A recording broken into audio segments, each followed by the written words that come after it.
Kembali lagi dengan tema logika. Setelah berbagai franchise telah kita sajikan dalam video berbeda. Tapi, tidak semua selalu dengan sendirinya diciptakan oleh orang-orang di belakang layar tokusatsu. Karena sebagian lainnya, ada pula yang memang ditiru dari langkah perfilman populer di dunia. Terutama dalam film-film Hollywood. Banyak logika film Hollywood yang dianggap sebagai suatu kebenaran oleh sebagian besar orang. Sehingga, aspek-aspek tersebut kemudian ditiru dalam berbagai media. Tak terkecuali di genre tokusatsu favorit kita. Mau tahu apa saja? Mari kita simak 7 logika Hollywood yang ditiru oleh tokusatsu versi Tokufex Indonesia.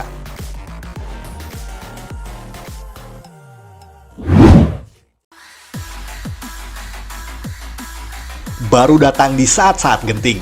Ya, kita mungkin sudah pernah sedikit mengulas soal ini. Dan seperti yang kita ketahui, banyak sekali adegan-adegan yang menampilkan pahlawan kita yang sedang dalam keadaan terdesak dan nyaris kalah. Namun sesaat kemudian, mereka diselamatkan oleh pahlawan lain yang baru datang. Pertanyaannya, kenapa mereka harus datang di saat-saat genting seperti itu? Ya, kenapa nggak dari tadi gitu loh? Ya, trup seperti ini sebenarnya sering ada di banyak film-film Hollywood, di mana seseorang akan datang di saat-saat genting tadi, sebagai kiat untuk memainkan emosi penonton menjadi lebih tegang, lalu dibuat lega karena tokoh kesukaan kita bisa terselamatkan. Kiat seperti itu juga merupakan cara pengenalan tokoh-tokoh baru yang dibuat seakan-akan baru muncul pada waktu yang dianggap tepat. Jadi sebenarnya sah-sah saja, karena tradisi ini sudah ada sejak dahulu sekali. Otomatis, kemudian ditiru dan diterapkan pada banyak adegan di tiap film-film modern, tidak terkecuali di tokusatsu. Maka dari itu, sampai ada istilah bahwa pahlawan selalu datang terlambat.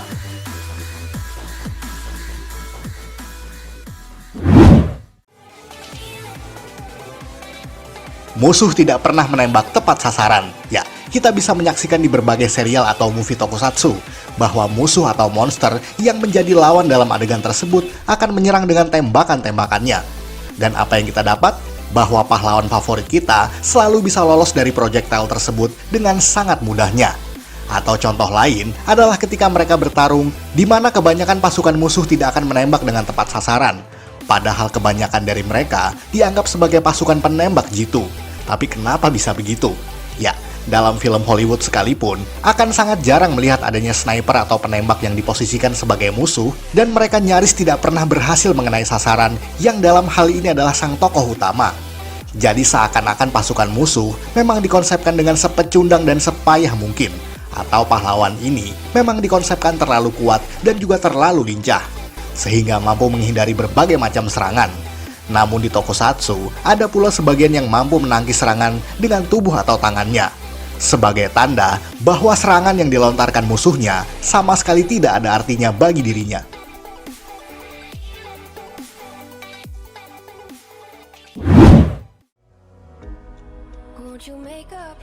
Bergantian saat menyerang. Nah, ini juga pernah kita ulas sedikit pada logika tokusatsu beberapa waktu yang lalu. Dan seperti yang kita lihat, bahwa kebanyakan pasukan musuh yang melawan satu pahlawan akan bergantian untuk menyerang. Yang artinya, sebanyak apapun pasukan yang diturunkan, mereka akan menyerang secara satu persatu ketika rekannya berhasil dijatuhkan oleh sang pahlawan. Itu bukannya aneh jika dilogikakan, karena akan lebih mudah ketika pasukan itu melancarkan serangan secara bersama-sama. Walaupun ada pula pasukan yang melakukannya, namun tetap tidak pernah berhasil. Hal semacam itu kerap kita temukan dalam berbagai scene dalam film Hollywood, yang tentu saja ingin mengedepankan keindahan gerakan dalam adegan-adegannya, agar lebih mudah ditangkap kamera dan mudah dipahami oleh penonton. Jadi wajar saja kalau tokusatsu juga ingin menerapkan pendekatan tersebut, karena bagaimanapun, keindahan koreografi dalam adegan pertarungan haruslah tetap dipertahankan. Dan juga, kalau musuhnya main keroyokan sekaligus, akan terlihat tidak gentleman.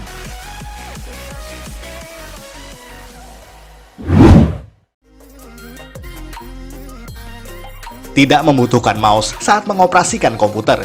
Ini juga mungkin jadi konsentrasi para penonton, karena kita bisa melihat di mana para teknisi di markas tokusatsu selalu mengoperasikan komputernya dengan sangat cepat, baik untuk memprogram senjata atau meluncurkan item-item tertentu. Dan yang jadi perhatian adalah cara mengetik mereka yang mungkin tidak sejalan dengan apa yang orang lakukan di dunia nyata. Kita bisa saksikan ada banyak adegan yang memperlihatkan mereka mengetik dengan sangat cepat dan random, tanpa menggunakan mouse atau bahkan touchpad atau tombol kursor yang ada pada keyboardnya. Seakan-akan, semua jenius komputer selalu melakukan hal tersebut, dan penonton tidak perlu tahu bagaimana dan apa yang mereka ketik. Jika di antara kalian ada ahli IT, pastinya tahu dengan istilah hotkeys yang merupakan kombinasi tombol-tombol pada keyboard untuk memudahkan pekerjaan pada komputer. Namun itu pun seakan lepas dari apa yang kita simak dalam tokusatsu. Karena seperti yang tadi kita bilang, mereka akan mengetik secara random dan cepat. Trope seperti ini banyak dipakai sebelumnya dalam film-film Hollywood sekalipun, di mana mereka juga mengetik secara random dalam kisaran beberapa detik saja, dan semuanya akan cepat terselesaikan. Jadi logika seperti ini mungkin akan masuk akal pada zaman dulu, tapi tidak akan relevan di era saat ini, di mana sudah banyak orang yang lebih dekat dan paham dengan komputer.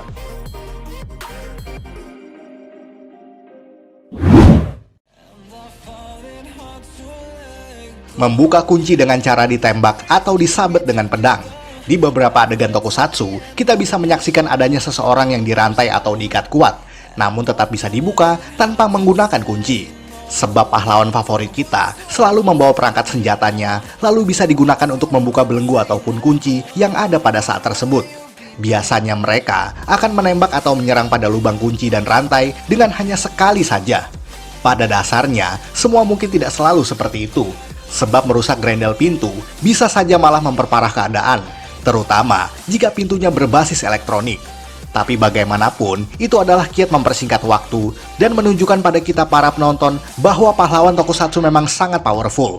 Hal itu juga merupakan tropes yang ditiru sejak lama pada film-film ternama dunia, di mana mereka juga melakukan hal yang sama demi mempersingkat waktu, serta menunjukkan bahwa betapa kuat dan cerdasnya pahlawan kita tersebut.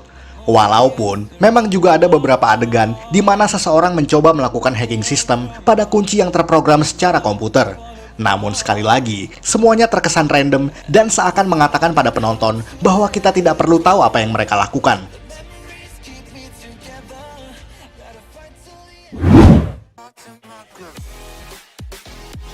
The Matrix Style. Ya, film fenomenal yang dibintangi oleh Keanu Reeves ini memang salah satu karya yang paling penting dalam industri perfilman dunia.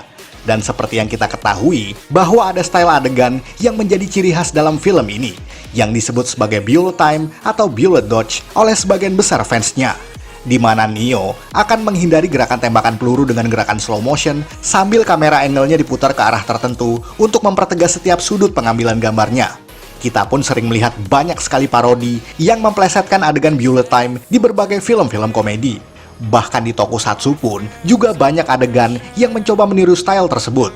Sebut saja di adegan pertarungan pertama Time Ranger, di mana mereka menghindari serangan peluru musuh dengan style yang nyaris sama.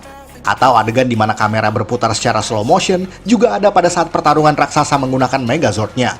Hal itu terus dilakukan pada banyak season dan juga franchise yang berbeda. Sebut saja di episode ke-34 Power Rangers Wild Force yang berjudul Forever Red.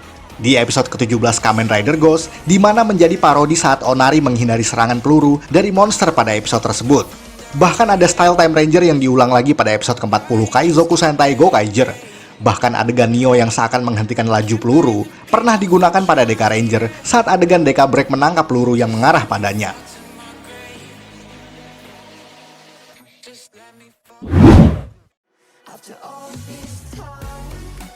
Membelakangi ledakan. Dan yang terakhir yang paling populer dari semua ini tentu saja adalah ledakan.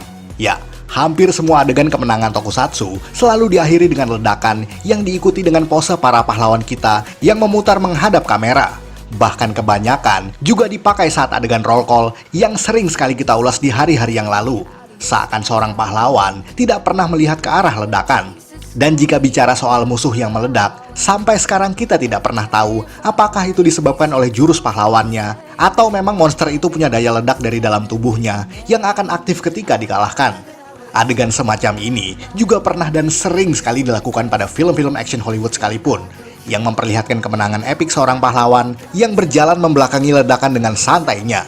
Dan jumlahnya tidak terhitung karena diterapkan pada ribuan film-film laga dari zaman dulu hingga saat ini. Bahkan untuk sesuatu yang tidak lazim menghasilkan ledakan. Dan harus kita akui, kita cenderung menikmati adegan-adegan semacam ini, karena tanpa ledakan, rasanya sedikit ada yang kurang lengkap.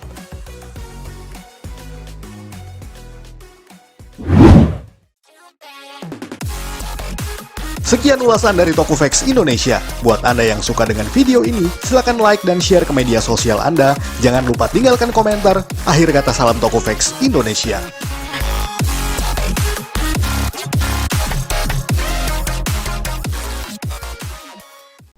Hasta la vista, baby. Hasta la vista, baby.